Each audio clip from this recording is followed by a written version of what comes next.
Selamat datang di Kalimantan Timur. Provinsi keempat terluas di Indonesia ini naik pamor ketika Presiden Republik Indonesia Joko Widodo memutuskan ibu kota negara Indonesia akan pindah ke Kalimantan Timur, tepatnya di wilayah Penajam Pasir Utara. Kalimantan Timur adalah provinsi yang memiliki potensi ekonomi tinggi karena sumber daya alamnya. Tambang minyak dan gas di perairan Kalimantan Timur, ada pula batu bara, dan juga saat ini mengarah kepada perkebunan dan pertanian. Secara geostrategis, Kalimantan juga berpotensi sebagai jalur lalu lintas perairan internasional. Karenanya, Kalimantan Timur memiliki tantangan besar, baik dari sisi geografis maupun sosial ekonomi. Pergerakan ekonomi juga mengundang para pendatang dari luar wilayah Kalimantan Timur dan menjadikan wilayah ini majemuk. Karena itu, dibutuhkan terobosan mutakhir yang memanfaatkan teknologi agar mampu menangani persoalan penegakan hukum di wilayah hukum kepolisian daerah Kalimantan Timur. Ini diawali sebetulnya dengan program prioritas Kapolri. Kemudian Pak Kapolri juga mencanangkan bahwa di seluruh Indonesia, termasuk di Kalimantan Timur, 110 harus aktif untuk melayani masyarakat yang menelpon untuk meminta bantuan polisi. Nah, dalam rangka itu kami di Polda Kaltim melanjutkan program kebijakan Bapak Kapolri itu dengan membuat suatu program, kemudian kita coba implementasikan, yaitu merespon atau membuat quick respon cepat dari 110 itu, petugas mendatangi TKP dalam waktu kurang dari 10 menit. Jadi tagline-nya itu under 10 minutes. Jadi kita bangun command center dengan aplikasi Telabang Mandau dan Pesut Mahakam. Itu bermanfaat untuk melakukan pemantauan terhadap patroli yang dilakukan anggota. Kepolisian Resor Kota Balikpapan menjadi pilot project Common Center 110 under 10 minutes. Kapolresta Balikpapan Kombes Pol Veter Dihatmiarso menyebut, pasca launching, Common Center menerima beragam laporan dari masyarakat. Tidak hanya persoalan penegakan hukum, informasi bencana alam ataupun persoalan nyawa juga diterima oleh Common Center. 110 sudah mulai banyak diketahui, khususnya di masyarakat Kota Balikpapan.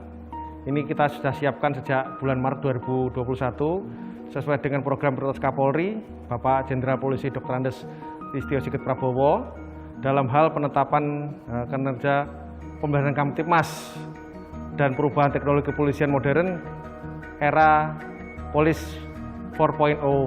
Polresta Balikpapan kembali menghadirkan call center, layanan polisi 110 dan tim patroli quick response di bawah 10 menit. Ada pengancaman dengan senjata tajam, kemudian adanya pencuri yang tertangkap oleh warga, balapan liar, kemudian temuan mayat, TKP isolasi mandiri yang meninggal dunia, kemudian ada pelaporan orang gangguan jiwa. Namun saat ini banyak warga yang melapor tentang kejadian bencana alam seperti pohon yang tumbang, banjir, dan tanah longsor. Selama adanya quick response 110 di bawah 10 menit, Polresta Balikpapan belum menemui kendala maupun komplain dari masyarakat. Bahkan masyarakat pun memberikan apresiasi dan Forkompinda serta tokoh masyarakat secara luas, dan apresiasi ini dengan menghadirkan tim patroli quick response 110 di bawah 10 menit.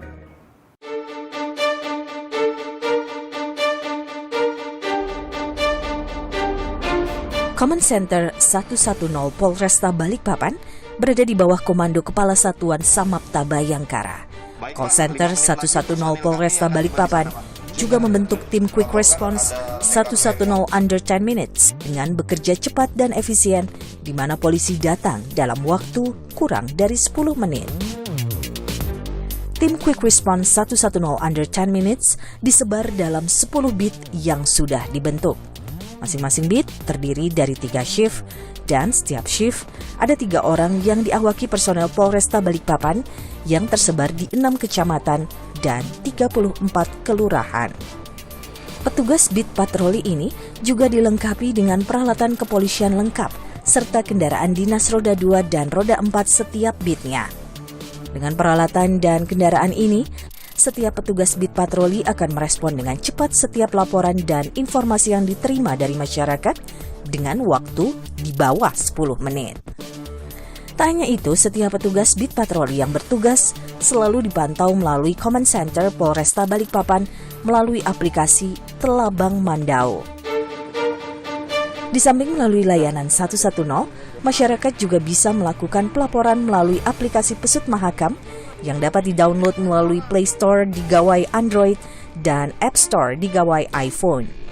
Namun uniknya, membuat terobosan yang sejatinya diperuntukkan bagi masyarakat memang bukan sesuatu yang mudah.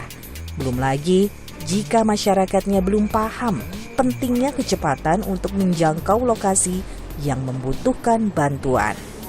Sejak layanan 110 ini dibuka, pada saat laporan tersebut bukan melaporkan kejadian, tapi malah minta pulsa atau minta untuk bermain game atau gimana, itu ada juga.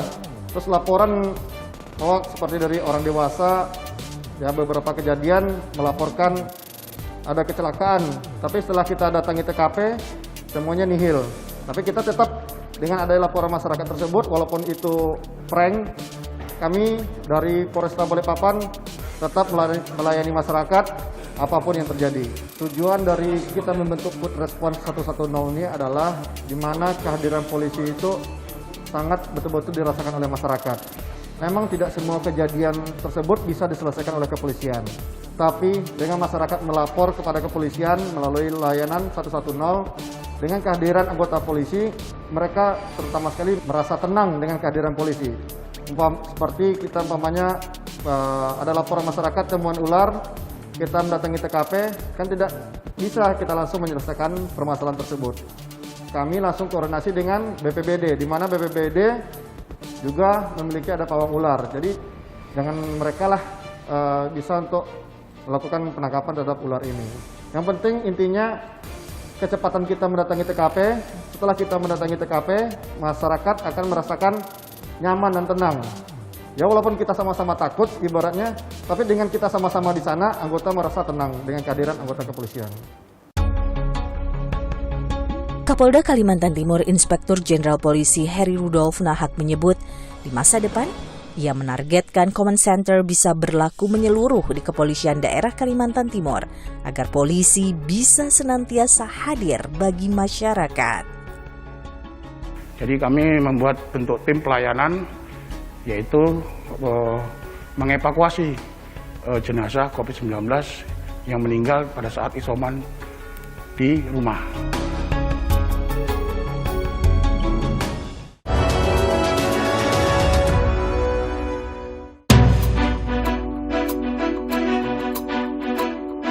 Gelombang kedua pandemi COVID-19 pertengahan Juli 2021 lalu, Provinsi Kalimantan Timur menjadi zona merah dengan tingkat kasus aktif serta kematian di urutan kelima setelah Provinsi DKI Jakarta, Jawa Tengah, Jawa Timur, dan Jawa Barat. Kini, kasus mulai melandai. Sejumlah kota dan kabupaten sudah menurunkan level pemberlakuan pembatasan kegiatan masyarakat atau PPKM dari level 4 ke level 3. Para pemegang kekuasaan di Provinsi Kalimantan Timur tetap berupaya memutus rantai penyebaran COVID dan menangani mereka yang terdampak.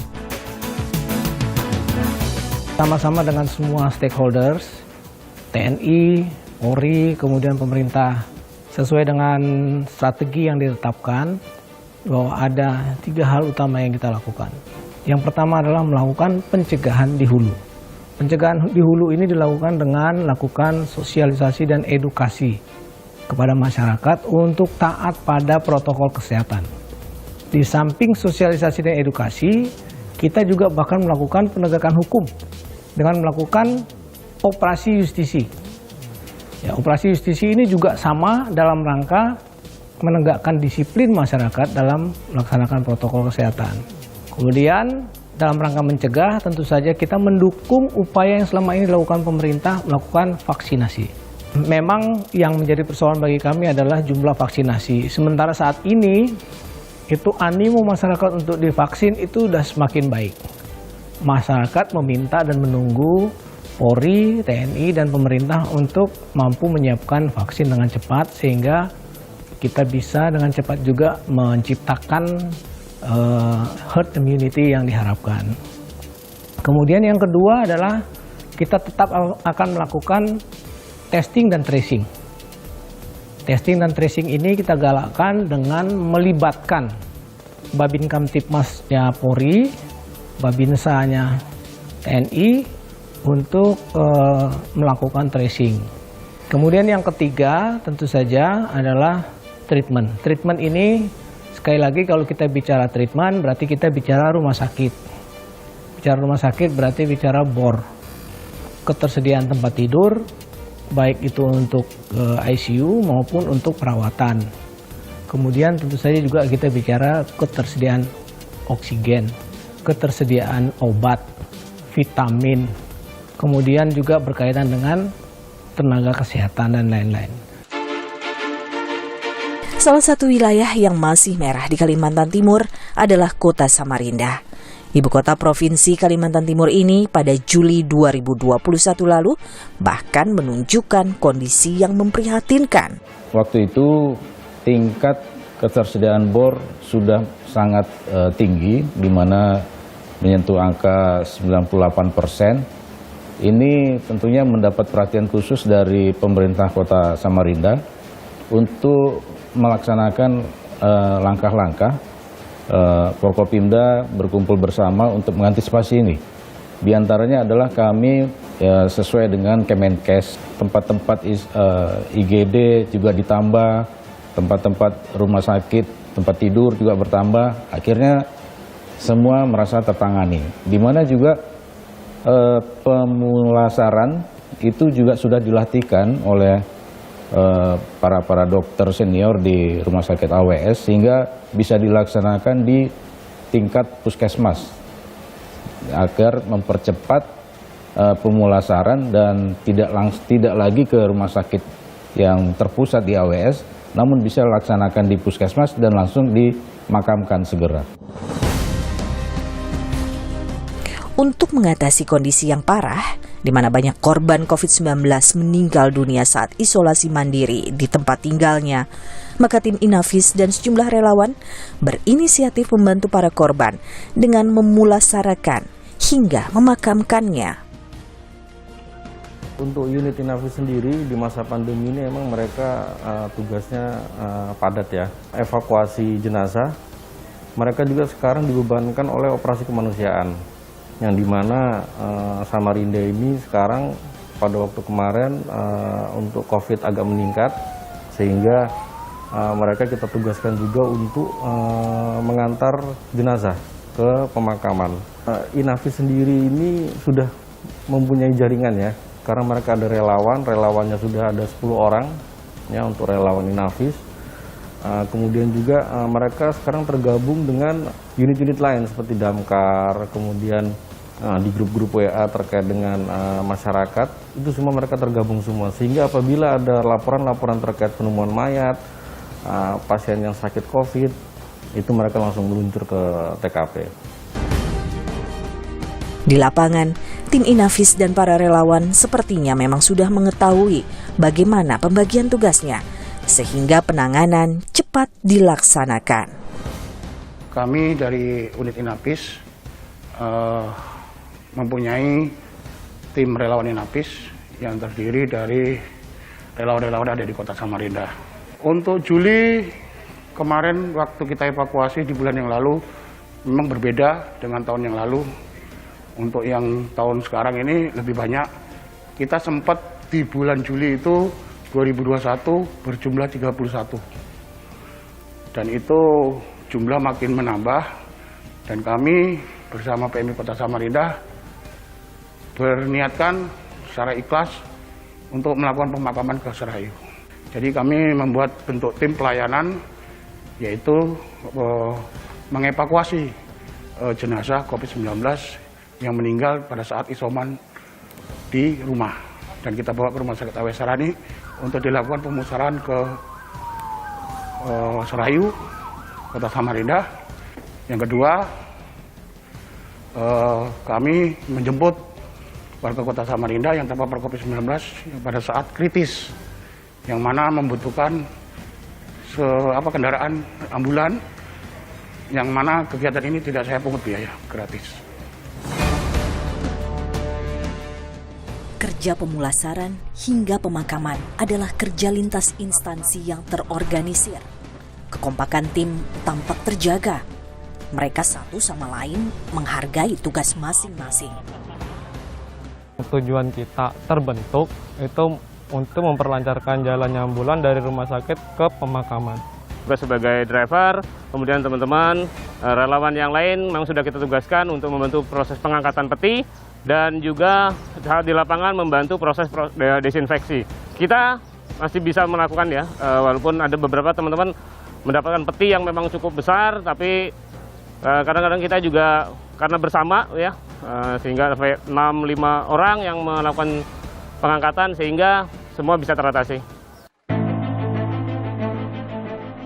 Tugas damkar khususnya yang penanganan COVID sendiri itu sebenarnya permintaan dari Pemkot Samarinda untuk penyemprotan disinfektan di sekitar kampung.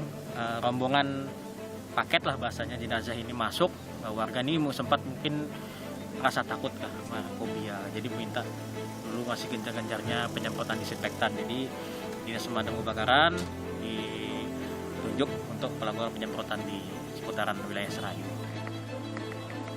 Kami selalu standby 24 jam. Walaupun ada jenazah dikubur jam 3 subuh, jam 4 subuh, kami siap di posisi di Serayu, Tanah Merah. Kerja tim Inavis dan para relawan mungkin tak terdengar. Pekerjaan mereka lakukan tanpa keluhan. Tujuan tim Inavis Polresta Samarinda dan para relawan ini bekerja tak lain untuk mengantarkan mereka yang tak berdaya menuju peristirahatan terakhir. Bahwa yang kita bawa ini adalah santri-santri yang tidak terpapar atau negatif yang sudah di PCR dan di antigen bahwa mereka negatif.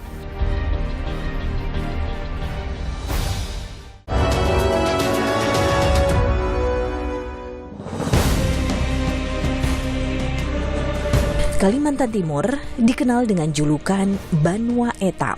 Julukan itu berasal dari bahasa Dayak Kutai Kartanegara. Banua atau benua berarti tempat asal, sementara etam bermakna kita atau bersama. Kalimantan Timur menjadi benua atau daerah tempat kita berasal dari hidup bersama. Dan benua etam nampaknya tak sekedar julukan atau jargon semata. Nun jauh di wilayah paling ujung Provinsi Kalimantan Timur, tepatnya di Kabupaten Berau. Kepedulian dan kebersamaan dibuktikan oleh anggota kepolisian Resor Berau, terlebih di masa pandemi COVID-19. Ketika gelombang 2 pandemi COVID-19 melanda, Berau juga menjadi zona merah. Yang terdampak akibat wabah virus corona ini juga dirasakan seluruh elemen kehidupan masyarakat. Dan yang sering terlupakan, pesantren-pesantren atau tempat-tempat bernaung anak yatim piatu.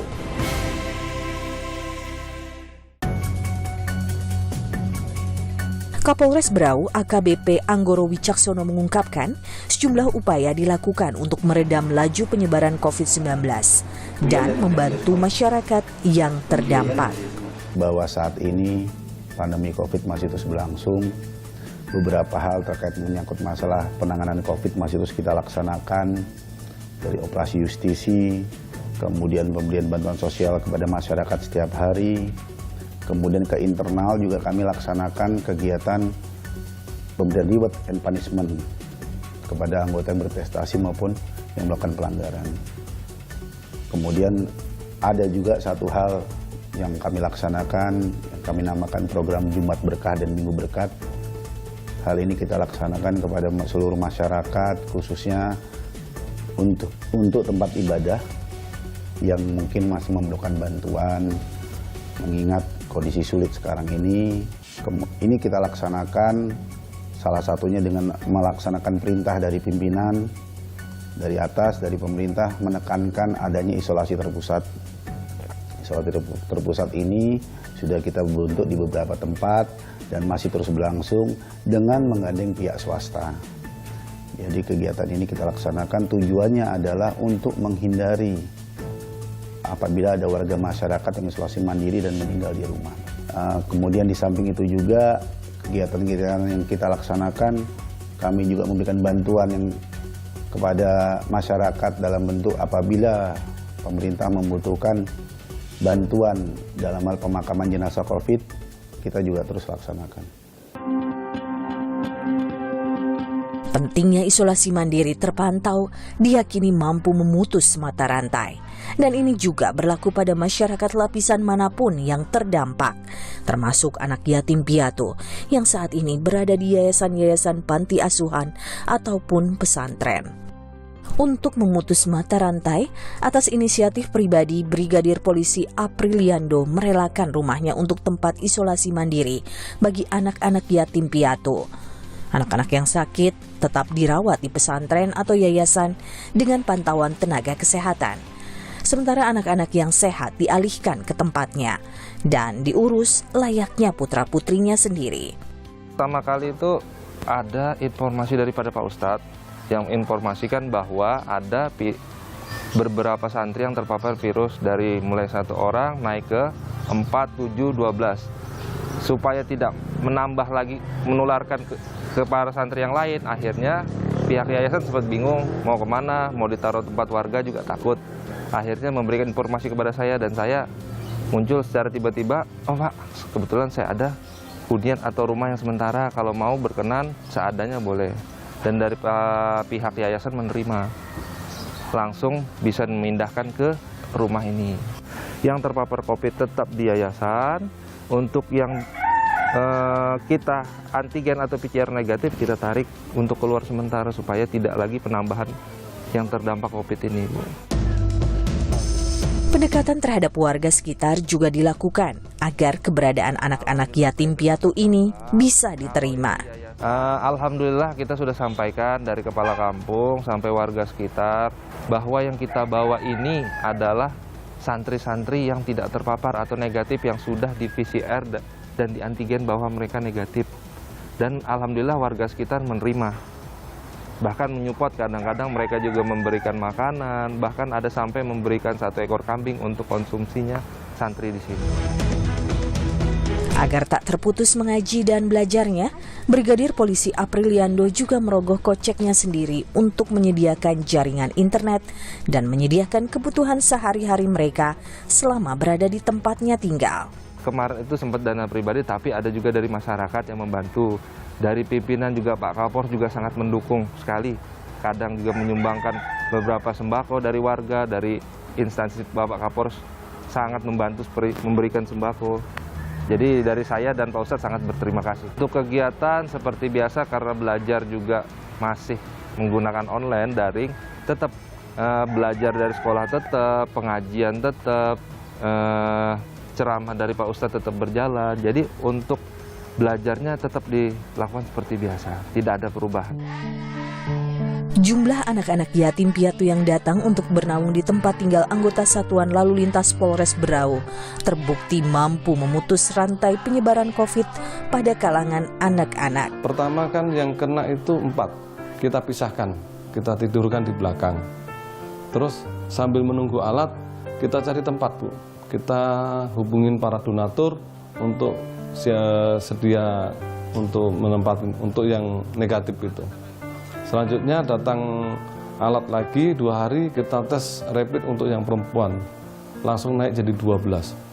Berpikir kami mau kemana, sedangkan yang positif kita harus menyiapkan tempat. Kita tidak punya tempat sehingga kita untuk yang positif di sini sambil kita obatin, untuk komunikasi dengan pihak kesehatan, nakes enak. Makanya yang putri kita minta tolong dengan Pak Edo untuk bisa memohon tempatnya itu. Atas upaya anggotanya yang mampu memberikan sebagian waktu di luar jam kerjanya, Kasat Lantas Polres Berau AKP Reza Pratama bahkan menilai kinerja Apriliando tetap menjadi yang utama meski berkiprah lebih untuk masyarakat. Pelayanan SIM keliling tetap berjalan dengan protokol kesehatan sesuai anjuran pemerintah. Kapolres Berau AKBP Anggoro Wicaksono memberikan apresiasi pada anggotanya yang berkiprah lebih. Saya sebagai pimpinan Polres Berau memberikan apresiasi yang setinggi-tingginya kepada anggota yang melaksanakan tugas di luar kewajaran. Ada inisiatif dari yang bersangkutan untuk membantu masyarakat, yang mana di sini mungkin yang dilakukan oleh Brigadir Apriliando itu, dia memberikan bantuan tempatnya sebagai tempat penampungan bagi santri atau santriwati yang positif dalam arti kata sedang tidak terjangkit COVID itu. Bentuk apresiasi itu kami telah memberikan reward kepada yang bersangkutan, dan kami juga, saya sebagai bagian dari tanggung jawab moral saya sebagai pimpinan untuk mengusulkan kepada yang bersangkutan kiranya dapat diberikan kesempatan untuk sekolah menjadi perwira nantinya. Semakin tinggi pangkat dan jabatan seseorang, sekiranya menjadikan tanggung jawabnya kian tinggi pula, sehingga mampu memberi manfaat bagi masyarakat sekitar. Iya, saya bersyukur ya ada anggota Polri yang terpanggil untuk memberikan perhatian yang penuh pada masyarakat, melakukan kerja-kerja kemanusiaan di saat-saat pandemi ini. Memang itu saya kira dibutuhkan oleh masyarakat. Dan tentu saja saya menghimbau kita semua yang lain, anggota Polri yang lain, kalau kita bisa untuk memberikan bantuan kepada masyarakat, kerja-kerja kemanusiaan seperti ini saya kira ya harus kita lakukan dan kita kerjakan. Mudah-mudahan ini bisa membantu masyarakat, terutama saat ini yang terdampak luar biasa karena COVID-19. Akan saya beri penghargaan kepada anggota itu. Tetap semangat untuk Indonesia. Tepatlah kiranya Kalimantan Timur adalah benua etam, tempat semua tinggal penuh rasa kepedulian dan kebersamaan. Hingga apapun yang menjadi tantangan kehidupan bermasyarakat mampu ditangani bersama. Polisi hadir bagi seluruh elemen masyarakat.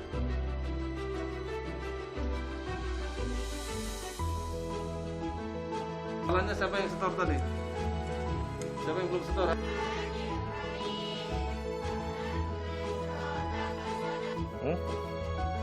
Nggak ada yang susah, bisa semua.